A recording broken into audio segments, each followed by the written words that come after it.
Turn around.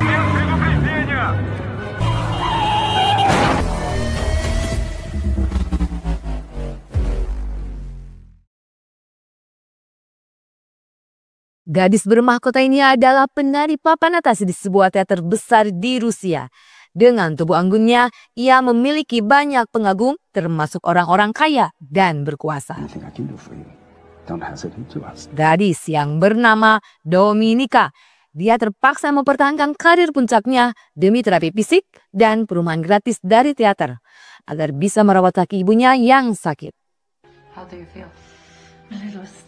Namun hidup tak selalu berjalan mulus. Suatu hari saat Dominika sedang tampil di atas panggung, mimpi buruk menimpanya.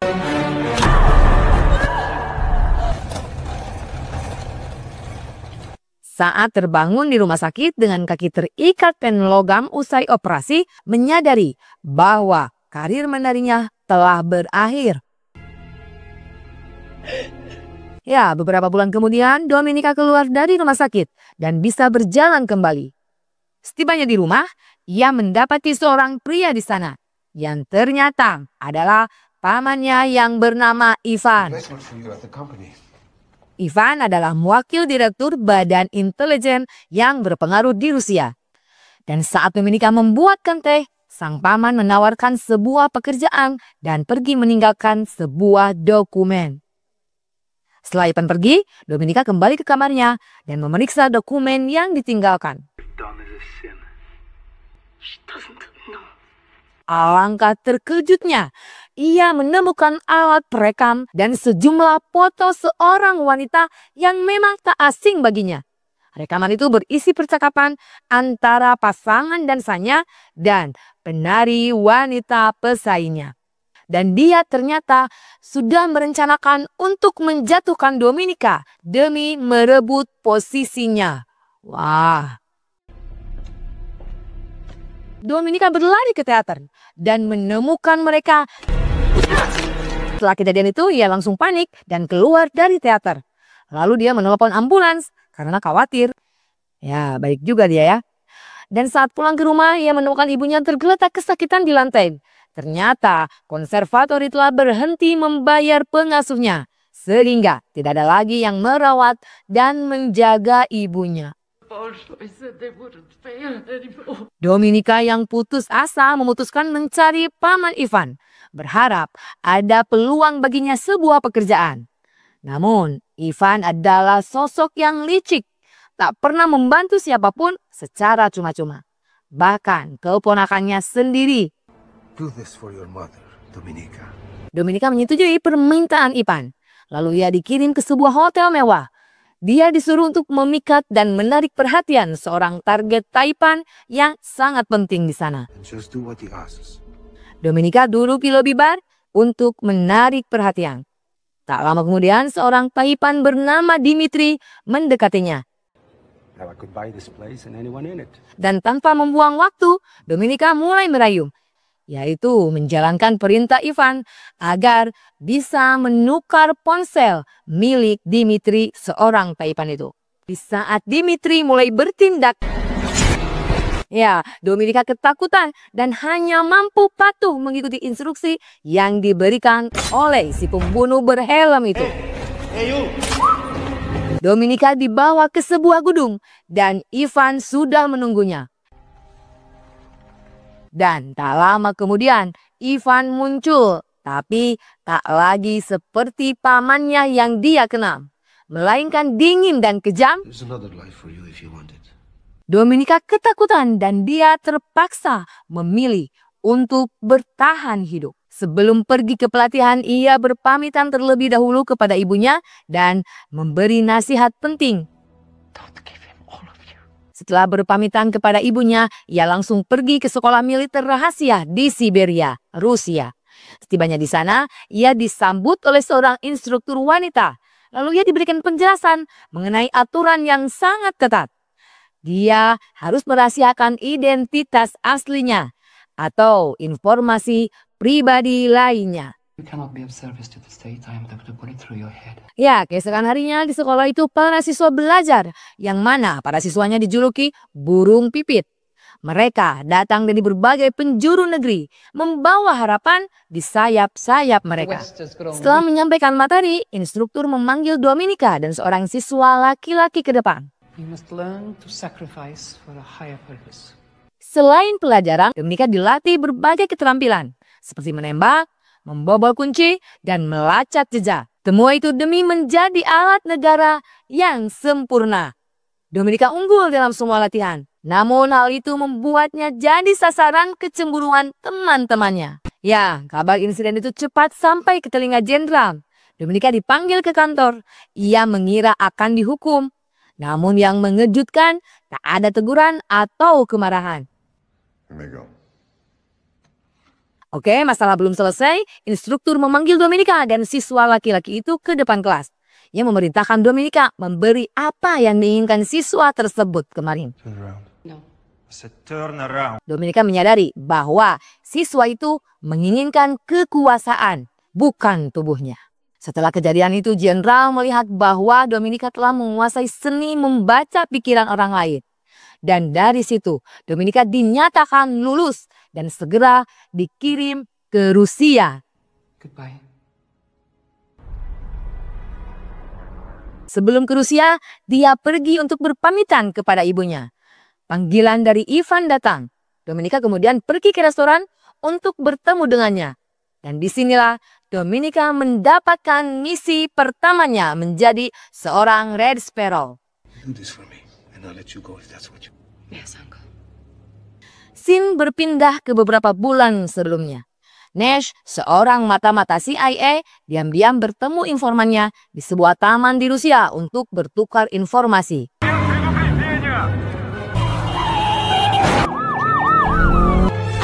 Setelah beberapa waktu bersembunyi di Amerika, kini intelijen Rusia mendeteksi keberadaan Nash berada di Budapest, Eropa.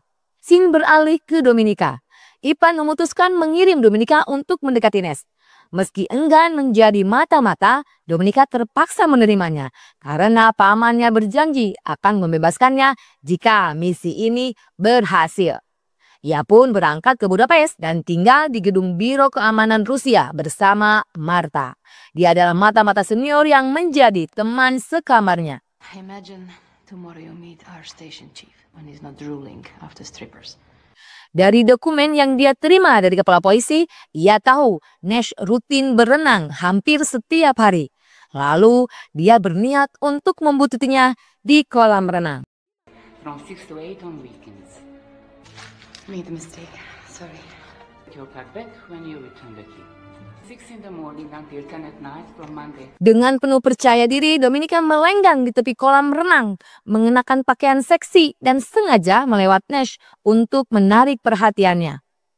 Saat ia hendak pergi, Nash memanggilnya dan tanpa diduga, Nash sudah menyadari kehadirannya sejak hari sebelumnya. Bahkan tahu bahwa Dominika telah mengecat rambutnya. Ia menandakan satu hal. Nash sudah mengenalnya. Well, I thought I saw you in the pool yesterday and on the tram. See you at the pool, I guess. Sehingga keesokan harinya, Dominika kembali ke kolam renang. Namun Nash tak ada di sana. Saat mengembalikan kunci, staf tak dapat menemukan formulir pendaftarannya. Dan ternyata formulir itu telah dicuri oleh Nash, yang diam-diam menyelidiki identitas aslinya. Lalu ia melaporkannya kepada atasannya dan menemukan fakta bahwa Dominika dulunya adalah penari. Dan dia keponakan dari wakil direktur Badan Intelijen Rusia. Nash menyadari Dominika sengaja menggunakan nama aslinya dan pasti menyimpan motif tersembunyi. And now you think she's recruitable, maybe? Keesokan harinya, di sebuah acara di kedutaan, Nash kembali bertemu dengan Dominika. Kali ini, mereka berbicara terbuka, tanpa basa-basi. Nash menyatakan keinginannya untuk berteman. Dan mereka sepakat untuk makan malam bersama. Hey, I'd like to see you again. Dinner with me there. Tomorrow at 8. Di malam berikutnya, saat kembali ke rumah, Dominika mendapati Marta tidak ada di kamar. Merasa curiga, ia menggeledah kamar Marta. dan menemukan foto-foto intim serta buku harian yang mengungkap keterlibatan Martha dalam kesepakatan intelijen dengan Kepala Staf Senat Amerika. Saat Martha kembali, ia masih sempat membalik beberapa halaman buku harian dan menemukan rencana Martha untuk melakukan kesepakatan intelijen senilai $250.000.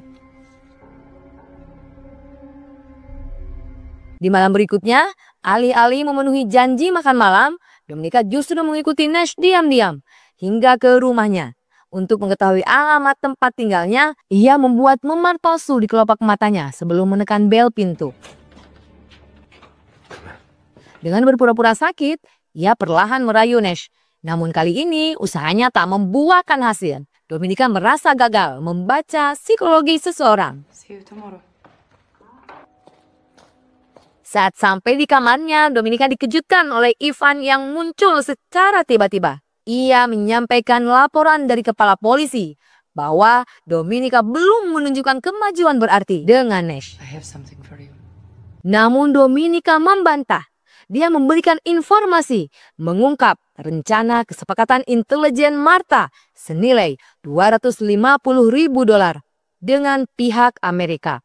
Ia berbohong mengklaim bahwa ia dan Martha terlibat bersama dalam rencana itu dan meminta Ivan memberinya uang tersebut lebih dulu.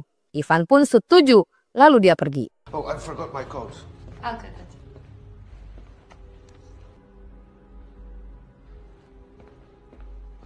Thank you. Setelah kejadian itu, Dominika pergi ke stasiun kereta untuk membeli tiket ke Vienna. Lalu ia mengintip dari balik pintu kaca sebuah bank lokal, mengamati seorang karyawan muda yang tampak kurang berpengalaman. Saat bank tutup, Dominika pura-pura terburu-buru mendaftarkan akun baru. Okay. Excellent. Oh, thank you. Sementara itu, Martha menemui kepala polisi dan mengungkapkan semua rahasia Dominika kepadanya. Malam itu, Dominika pulang ke kamarnya di Budapest dan mendapati Martha tak ada di tempat. Di balik pintu kamar mandi, alangkah terkejutnya. Martha. Setelah polisi setempat melakukan penyelidikan, mereka tidak menemukan informasi yang berguna. Dan Dominika pun akhirnya dibebaskan. Di kantor polisi, Nash sudah menunggu untuk menjemputnya. Ternyata ia telah menerima laporan dari rekan satu timnya. Dominika adalah mata-mata Rusia yang diam-diam dilatih oleh negara itu. I'll do everything in my power to protect you. I need to sleep. Why don't you take my... Nash berharap bisa membuat Dominika berpindah pihak dan bergabung dengan CIA untuk bekerja sama dengan mereka. Ia meyakinkannya bahwa akan melindunginya. Dominika sedikit terpengaruh oleh pernyataannya dan akhirnya setuju untuk bekerja dengan CIA. Nash membawa Dominika ke tempat rahasia CIA di Budapest, di mana dua eksekutif CIA sudah menunggu. Dia menginterogasi Dominika. Untuk alasan keamanan, mereka memasang detektor kebohongan pada Dominika dan mengajukan banyak pertanyaan untuk memastikan niatnya bergabung dengan pemerintah Amerika. Pada hari kesepakatan, Dominika pergi ke hotel yang ditunjuk di London. Di dalam kamar, uang $250.000 yang disiapkan oleh Badan Keamanan Rusia sudah tersedia, bersama dengan set palsu dari CIA yang disembunyikan di kompartemen meja. Dominika lalu turun ke bar hotel untuk menunggu Kepala Staf Senat Amerika tiba. Tak lama kemudian, tiba-tiba kepala polisi muncul. Ia mengungkapkan sengaja datang untuk membantu. Tetapi Dominika tahu bahwa dia sebenarnya adalah informan yang dikirim oleh Ivan. Beberapa saat kemudian, kepala staf yang bernama Stephanie tiba. Dominika menyapa Stephanie terlebih dahulu dan memperkenalkan diri sebagai Martha. Stephanie curiga karena melihat bahwa itu bukan Martha. Namun Dominika berhasil membujuknya untuk pergi ke ruang transaksi bersama. Setibanya di dalam ruangan, mereka mulai transaksi. Melihat tas penuh dengan uang, Stephanie mulai melunak dan memberikan Dominika kotak yang berisi biskuit. Yep. I just need to authenticate them. Saat Dominika membuka kompartemen rahasia di bawah meja untuk menukar kotak tersebut terlalu lama, hal tersebut membuat kepala polisi curiga. Lalu karyawan CIA yang masih mengawasi dari ruang sebelah segera datang dan membunyikan bel pintu sehingga memancing kepala polisi keluar. Berkat waktu tambahan ini, Dominika berhasil menukarkan dengan disket palsu. Lalu Dominika menyuruh Stephanie pergi dalam 1 jam. Namun, ketika Stephanie sudah keluar dari hotel, dia panik karena melihat ada seseorang yang mengawasinya. Lalu ia melempar tas uang tersebut ke tempat sampah dan saat berlari ke jalan, situasi tak terduga itu segera tercium oleh Badan Keamanan Rusia karena agen yang berjaga di hotel melapor. Dan saat di mobil, kepala polisi mendapat panggilan dari direktur yang ingin memberi selamat langsung atas keberhasilan misi dan memerintahkan agar segera terbang kembali ke Moskow. Dominika merasakan firasat buruk, tapi ia berpura-pura tenang. Nash baru saja check out dari hotel saat menerima kabar bahwa Stephanie tewas tertabrak mobil. Ia langsung sadar bahwa nyawa Dominika pun kini dalam bahaya. Bergegas ke bandara, Nash berhasil menyusul Dominika yang sedang mengantri. Saat Dominika melihatnya, ia hanya menggeleng-geleng pelan, mencegah Nash bertindak.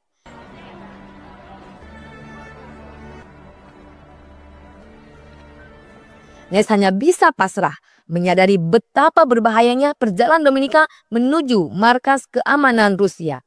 Setibanya di sana, seorang interrogator menuduh Dominika membocorkan informasi kepada Amerika. Ia tak mengaku. Ivan datang dan meminta Dominika berkata jujur. Dominika bersikeras bahwa semua tindakannya demi menyelesaikan misi dan mendapatkan kepercayaan orang Amerika. Hati Ivan pun luluh. Ia akhirnya membebaskannya.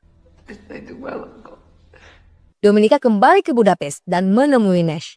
Menyadari Nash tak akan membocorkan nama informan, ia pasrah pada nasibnya. Ia meminta $250.000 untuk perlindungan dan Nash menyetujui. Saat Dominika terbangun, dia tidak menemukan Nash. Ketika dia pergi ke dapur,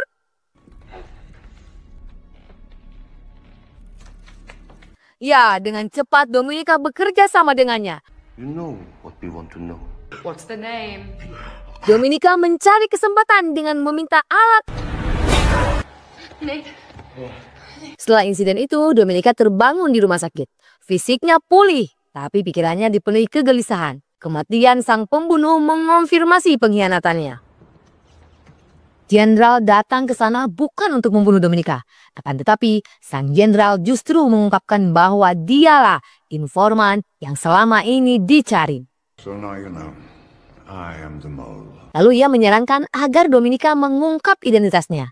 Agar Dominika bisa terus hidup dan menggantikan posisinya untuk bekerja di CIA. You are better at this than any of us. Menghadapi titik balik besar tersebut, Dominika menyerahkan diri kepada polisi Budapest dan mengaku telah membunuh pembunuh bayaran itu. Ia meminta bertemu perwakilan kedutaan Rusia. Setibanya di sana, ia meminta menelpon Direktur Badan Intelijen Rusia untuk menukar informasi demi keselamatannya. Dan dia menyebut nama mata-mata yang menjadi target internal yang selama ini dicari. Setelah transaksi kesepakatan itu, Dominika dibawa ke bandara. Di sana, CIA telah menunggunya. Di sana pula, Nash menatapnya dengan penuh kekecewaan. Karena Dominika akhirnya berhasil menyelesaikan misinya. Pada saat itu, sebuah helikopter Rusia tiba membawa informan yang selama ini dicari. Dan Nash meminta pihak Rusia untuk membuka penutup kepalanya. Semua orang yang hadir di sana terkejut. Ternyata orang yang dibawa bukanlah jenderal, melainkan Ivan pamannya. Situasi bertambah tegang. Dengan cepat Dominika mengungkap serangkaian bukti dari beberapa kejadian. Bahwa Ivanlah orang yang sebenarnya sedang dicari selama ini. Dari bukti itulah, Ivan tidak bisa mengelak. Lalu Ivan berkata dengan suara pelan di telinga Dominika. You killed me. Didn't I do well, Uncle? Sebelum melanjutkan langkahnya menuju pihak Amerika, pihak Rusia tidak membiarkan pengkhianat pergi begitu saja. Dan Ivan pun... Ya, setelah semuanya berakhir, Dominika dibawa kembali ke Rusia. Dan di sana, ia menjadi generasi baru pahlawan patriotik. Sementara sang jenderal yang duduk di bawah mengapresiasi Dominika dengan tepuk tangan bangga. Ya, akhirnya Dominika mencapai puncak kekuasaan menggantikan pamannya Ivan sebagai Direktur Biro Intelijen Rusia. Namun di balik jabatan itu, ia adalah agen ganda, sang Sparrow yang menari di antara dua kekuatan besar, yaitu Rusia dan Amerika.